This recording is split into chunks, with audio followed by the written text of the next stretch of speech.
the grass not greener on the other side of the fence. This idea that perfect job is waiting over rainbow is not true. We need to take this out of mind. You have to put in hard work. Not going to be easy in the middle. In work is work. We don't need always best work. We have life to make good time. What's going on, everybody? Welcome back to another episode of Through Confusion. Today on episode 12, we're going to be talking about what do I do with my life? So many people are graduating high school, graduating college, trying to figure things out. It's a confusing time, so we want to help you guys through that. Joining me to talk about this, my Slavic doppelganger, we got Sergei Ivanovich. Welcome back to the channel, Sergei. Hello, my American brother, Matvey. Good to be back in studio with you. Awesome. Well, good to have you back. So for the first question today, there's a lot of people out there that are thinking through this. What are your thoughts on the idea of a dream job or a dream career? Is that something real or something tangible for people trying to figure this out? I think dream is good. In America, we have land of opportunity. We have American dream. Lots of people make big dream in this country. And this is why people come this country. Not to have someone say, you work for me for nothing, but you have opportunity to make real money here. And you dream big. You want big company, you make big company. You want big restaurant, you make big restaurant. Very much opportunity in America. Definitely living in the land of opportunity. But I think for a lot of people that have lived in Western countries or places with a lot of opportunity for a long time, they have this kind of romanticized version of like, what is the perfect dream job? And it's really hard to define because there's so many different ideas, so many things, and the expectation is probably unrealistic because they think, oh, it'll be like this or it'll be like that. And I think a lot of that really needs to get brought down a level. So let's watch this clip from Jordan Peterson for a second. The first lie is you're going to have a career. Okay, no. A tiny fraction of people have careers. Maybe 2%. Okay, most people have jobs. Yeah. And the definition of a job is an activity that you get paid for because you wouldn't do it voluntarily. Mm-hmm. Okay, so first of all, you're not going to have a career. You're going to have a job. Second, most jobs aren't very desirable. They're not very meaningful. They're not the center place for your life. And even if you have a career, like, for example, if you go into law, you're going to find that it's very, very demanding and very, very difficult and very, very stressful and very, very competitive. And you're not going to find the fulfillment of your desire, for example, for intimate, close interpersonal relationships in a competitive domain like law. No. It's just not going to happen. And if you go and be a doctor, then you're going to be looking at 60-hour weeks. And so careers are exceptionally demanding. I like Jordan Peterson. Very good observation. This is different than the world like to think. Everyone like to think, oh, I have best job, oh, romantic, this is good, that good, everything good. But I think many of these, the grass not greener on the other side of the fence. You need to water your own grass. It takes hard work, perseverance, pushing through that.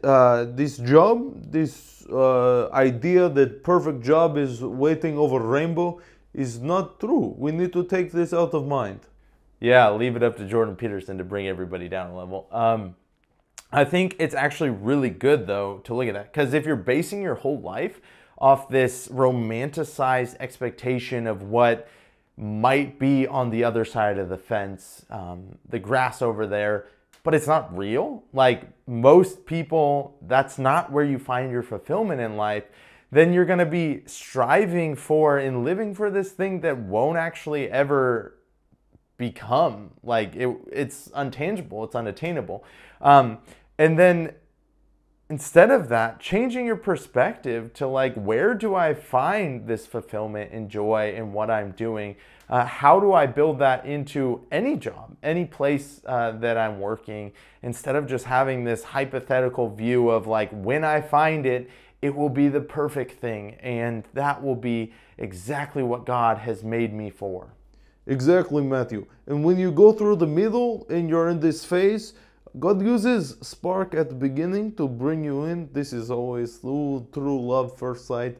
But then it gets to grind and you have to put in hard work. Not going to be easy in the middle, but I think this is where we find the most fulfillment in life. And you see in the Bible, God is always about the journey. He's working with the people in the certain time and taking them to the next place, taking them to the next phase in their life. But it's never always about the end. The end is important, but during this time is this process that God is having his way in these decisions that you're making every day. Yeah, I agree with you on that. And I think it's a perspective shift. Like anyone can make a job a nightmare or a dream job. And it's all about your attitude going to the office. How are you building that environment around you? Are you enthusiastic about the work that you're doing? You can choose to be enthusiastic or not enthusiastic. You can choose to tear it down or not. And so I think most people need that perspective that, okay, jobs are work. They're called work for a reason. They're going to be hard, but it depends on what you put into it. That's what you're going to get out of it. And you can make any job a place that is fulfilling. Exactly. In work is work. We don't need always best work. We have life to make good time. Okay, moving on to the second question. I want to watch another clip. But what would you say to the person who's trying to figure out their career path or job or next step in education, and they're just spinning their wheels, going to this and going to that, freezing up a little bit, not really finding what they're doing? What do you say to that person to get them going, to break them free? 21, 22, 23 years old, right? You don't have to figure it out right now. Don't try, right? You can get a job that doesn't have to be perfect. You can learn at that job and try the next job. Don't look for the perfect answer. Just look to get the experience, look to learn, because all these different exposures, all the different things you learn, learning how to learn, that's what's going to get you excited and juice you for something that you love. Because once you find something you love to do, that's when the magic happens. Because when you're able to find something you love to do, then you can start focusing on, how can I be great at this? Then you can try to be great at it, and it's rare when people quit things they're great at. Yes, I think this is very good. Just get started at the job that's in front of you. Start working on the thing around there. I mean, Proverbs says in Proverbs 12 verses 11 that he who plows the field will have the food.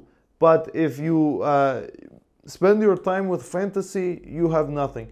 The important thing is that you just start working, start doing something. I think this is very important.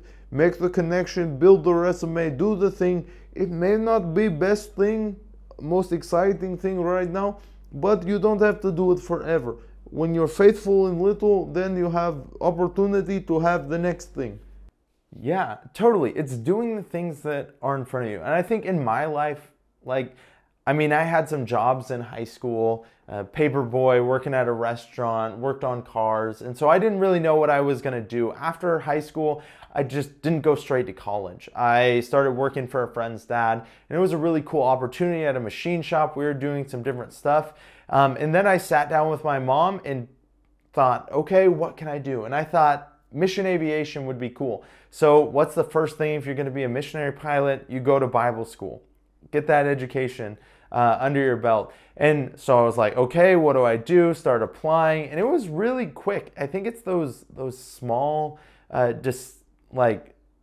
little moments that change a lot. Maybe a little decision that you make to walk this direction and a little push. So that started me down the path of Bible college. And at Bible college, I really just fell in love with the Word and started doing Bible stuff and teaching and other things like that. And I just stopped right there. I'm not doing the missionary pilot stuff. And so it's interesting how God just takes those things in your life. You take a step here, and He's directing your path along the way. He has this in mind. Maybe He takes your interests one way to bring you to a next step, and then leads you on this path that He's ultimately has for you. Yes, I remember. I have similar story. Just something to think about. But I want to bring different angle into topic. I think one, we like to talk about gifting in church, things like this. And I think everybody has gift that God has given them. And I think you figure this gift by using your gifts in different ways, trying this, trying that. But when you find the gift, you find what you can offer to the team you're working, you find what you offer to other people. This is very important. You know, this is a good way because you find fulfillment in what you can offer to the other people that they can't give themselves. But this is just one aspect. Lots of work is just work. It's hard, it's just doing this.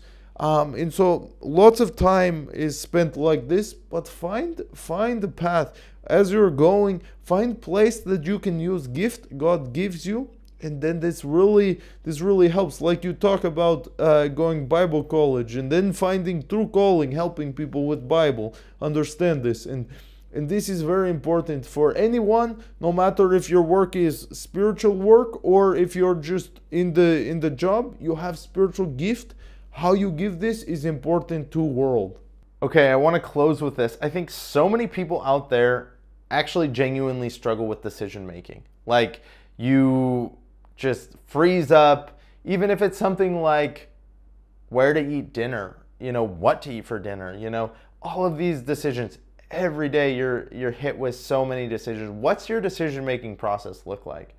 I think lots of factors go into decision, Matthew. Sometimes you just make decision because it's easiest way forward. You need to make a decision. Lots of people spend lots of time just trying this one or this one or this one or this one. But you have to make so many decisions in life. Sometimes just go. Just say this one and we stick with it. We go forward. This is a good way sometimes. Yeah, I think it's so crazy. We can complicate the simplest decisions. What are the steps that you would actually like take if you're coming up on this place in your life, you know, which job to go towards, which career path to take? How would you approach that decision? Okay, let's say we do career path. This is very important for lots of people out there. If you're going to make career decision, think, what are 3 career I think about? Maybe you want to be car mechanic, maybe you think engineer, maybe you think maybe you do painting, something like this. Maybe bigger career, maybe smaller job. But make list of these 3 and then make pro-con list. You need to talk about education, you need how much money you make, you need if you can build this bigger, you need how long this takes. All of these things put on the list. And then just make random score. How much this points, this gives you +1 point, this gives you +2 points, all the way down the list. Then look at list. What is best option? It's so often in the head, we just cycle. We need to put on paper. Then once you see clear, this is really good, this is like this, pray to God. Say, God, what do you think? If you have this decision, it's really good, and you have peace about this, then go with this decision that's most. Sometimes you get to the end and you're like, yeah, I know this is most, but I don't want to do this. And so then maybe you pray and you say, I think this is what is better, but it's helpful to see clear. And then last, if there's something stopping you, sometimes you have small thing in the back of mind that makes it so you don't move forward. You need to find where the break is and then think about it. Why is this stop? And then make a way around this. Don't let little idea in back of head stop you from the whole project ever happening. This is very important. Exactly. Commit your way to the Lord and He will direct your path. Okay, let's just close up. What's your last message for everybody out there that's watching? Yes, very good. For those watching this video right now, if you've been on couch, if you have no decision, you're going back and forth, make today last day you do this. Make your list, make plan for way forward, write down idea, write next step to take for this idea. If you want to do this and all you need is job application, apply for a job. Look down street, ask your neighbor, do you know where to work? And if there's opportunity will come. Or you make sheet which jobs apply for. You want to do computer, you want to do mechanic, you want to do this. Figure what you want, do it. Just get off couch, start doing things tomorrow. Maybe it's not most romantic job, maybe it's not the thing, but just start somewhere and God will lead your path to the end. Great, thanks for watching this video. I hope you like it. Be sure to like the video below, subscribe to the channel, and share it with somebody who needs to hear it. All right, God bless you guys. Have a great week, and I look forward to seeing you next time.